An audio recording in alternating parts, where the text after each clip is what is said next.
Could vaccination status stand in the way of the Nets' success this season? In theory, of course it could. If Kyrie Irving is going to be unable to play at home and that persists for the entire season, including the playoffs, absolutely, they're no longer the championship favorites, even though they still have James Harden and Kevin Durant. And boy, does the James Harden trade all of a sudden go from luxury to absolutely essential as of today. But look, the Nets have all along been pretty confident. No one's going to miss games. They'll get this taken care of. But as Wendy said, that confidence was sort of like as of today. And I sense that they're a little bit shaken by the sense that it's not done as of today. I guess we can take confidence in Kevin's comments about we assume he's going to be on the team, Kyrie's comments about no limits on the future. But until it's done, until he's playing, I don't think there's a reason to have no concern. And I also don't think there's a contract extension until it's done.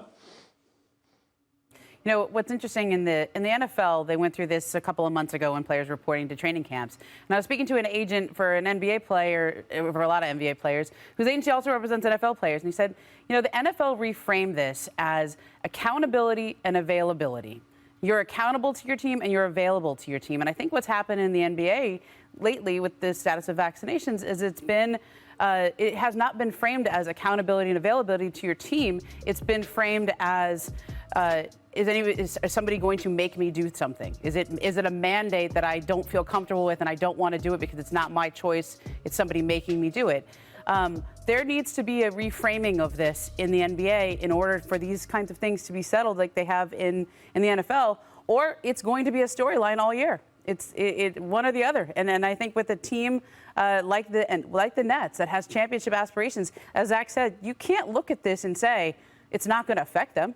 Kyrie Irving's an all-star player. I mean, he's an incredible player for them that they're counting on. If he's not there for half their games or more, that's going to affect him. Yeah, and look, he's not the only player, a star level or all-star caliber player that is dealing with this. We know that Devin Booker is going to be in health and safety protocols after his Twitch conversation recently, and Bradley Beal revealed that he is not vaccinated as well. So, Ramona, this is something, to your point, that's not just going to affect the Nets at this point. Yeah, I mean, it's all across the league. And we're talking about a relatively small number of players at this point. If you talk in terms of percentages, it's probably the NBA says close to 90%.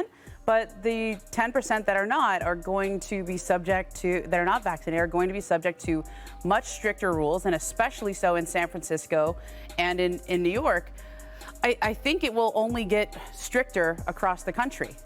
Those are the first two markets who have taken this step, but I think it will only get stricter across the country. And so the Players Union has thus far stood firm in saying it's up to the player, and there's testing protocols that you can go through if you don't want to be vaccinated. But at some point, as Brian said in the interview you did with him, George, it is going to be up to the governments, the local governments, and the NBA and the Players Union. Their rules don't necessarily supersede what the local governments say. Well, to Ramona's point, there are other markets, big markets, teams in big markets that are watching this and wondering, particularly in Los Angeles, I think, wondering, are the New York and San Francisco laws, which, by the way, are a little bit different. The San Francisco one's even stricter than the New York one. Are those going to be applied to us? Now, the Lakers last week, they said we're fully vaccinated, so they're done. They have this taken care of. But this does not appear to be going away. Like Ramona said, it's a relatively small percentage of players. And I think the Golden State case is going to be interesting because any of these cases are going to be interesting because the union and the teams, as Brian said, there is no precedent for any of this. And I think they're still negotiating right now. What is the penalty, if any, if a player can't play in the home games? Can the teams withhold salary? How much of the salary? There's no precedent for any of this. They're still negotiating it right now at the 11th hour before the season starts. Yeah, it's going to be a wild, wild time here over the next couple of weeks for sure as we try to see all this unfold in real time.